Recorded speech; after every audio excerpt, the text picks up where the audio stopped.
everyone, it's Joanna here from Inspired by Stamping, and today we're going to focus on Zig Clean Color brush pens. I'm also going to be doing a tutorial with these beautiful butterflies and the different techniques that you can do with these gorgeous pens that I just absolutely love. But first, what I want to do is share with you just a couple tutorials on all the different ways that you can use Zig pens. Now here are my pens. I only have 24 pens, but I am just so in love with these that I know I'll get some more soon. So you can just flip them upside down and they have all the colors on there, and you can just lay them flat so you'll always know which color that you have. So what you do when you get them is that each one is individually wrapped. And I'm just going to zoom in a little bit here so you can see real close the different techniques and how to use these pens and what they really look like. So what you do is when you get them, they're all individually wrapped, and here's one that's still wrapped. I haven't even opened yet.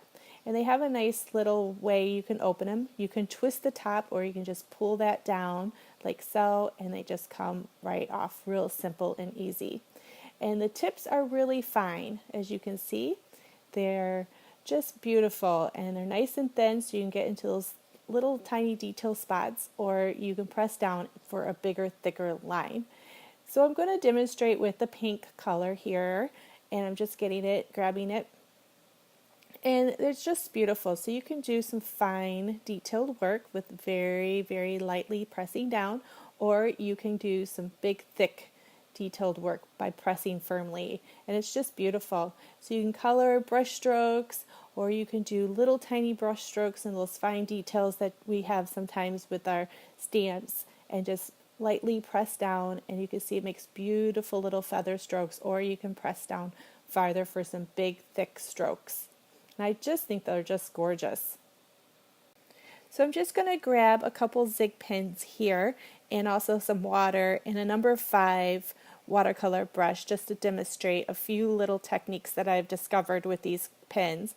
I'm also using some Canson watercolor paper. The nicer the watercolor paper that you use, the better that these watercolor pens will move.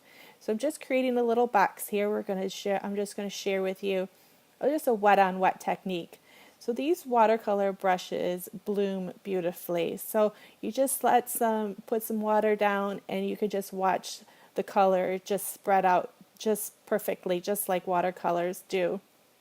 And I think you're really going to love that. But see how rich and dark that is while the watercolor paper is wet. So you can go back over it too, and you can have different shades, really rich color. The more layers that you put on, obviously the richer the color is going to be. And now I'm just going to create another little watercolor box here. We're just going to get that paper wet, and we're going to put down some hot pink again and just lay down some color here. And as you can see, the tip was kind of wet, so you didn't get as rich of a color as if it was dry, but that's okay. That ink will move down into that brush again, and you will get a darker color on your next layer. So you just move that color down, and I find that if the watercolor paper was wet, you won't have such a strong line. Sometimes watercolor paper has a tendency to absorb, and we don't want that. So here again, I'm just going over it just for a darker shade, and we're just going to pull that down for a nice gradient blend, and it's just going to look beautiful with just gradually getting lighter and lighter and lighter. And so now I'm going to share with you that you don't have to get the watercolor paper wet. You can go directly onto it dry, and you could just color it, and you don't even need to use any water at all. And I think that that's just a beautiful thing to share, that you don't even have to get that watercolor paper wet first. And you could just leave it dry and just leave it to go just naturally, and it just looks gorgeous.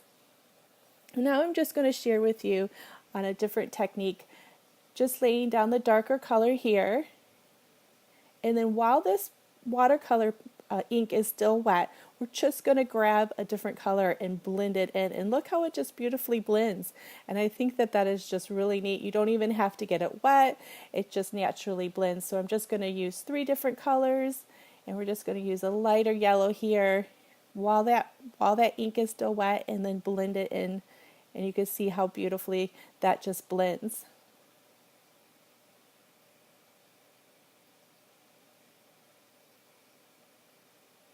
Okay, so we're going to get it wet one more time, this little box. And I just wanted to share with you how you can use these two colors together while they're wet. And so here it is wet, and we're just going to add a little bit of the pink and a little bit of that yellow. And again, it does it beautifully. This time you have a little bit more of a bloom, so it does spread out naturally, and it's gorgeous that you don't even have to use your brush. But the thing about it while it's still wet is that you can change colors too. So you can get your watercolor brush and mix it together, and then you can get a totally different color all in itself. And you could do this without it getting wet too. So here I am just laying down my lighter color first. And I haven't gotten it wet at all. And then I'm just going to lay a bit of pink on top. And then we're just going to get our watercolor brush and we're just going to mix it up, and it's the same effect. So you can get it wet first, or you don't have to, and you can do that second, but you still get a totally new different color, and that is just so much fun. Okay, I'm just going to grab another quick piece of paper here because I have a few more things that I just want to share. So let me just push this out of the way. And what we're going to do is we're going to combine two markers together, just like Copic markers do, for a different shade of color. So I've got the yellow and the pink here, and I'm just going to flip the tip up. And I'm just going to like gravity flow and have that marker flow into that other tip.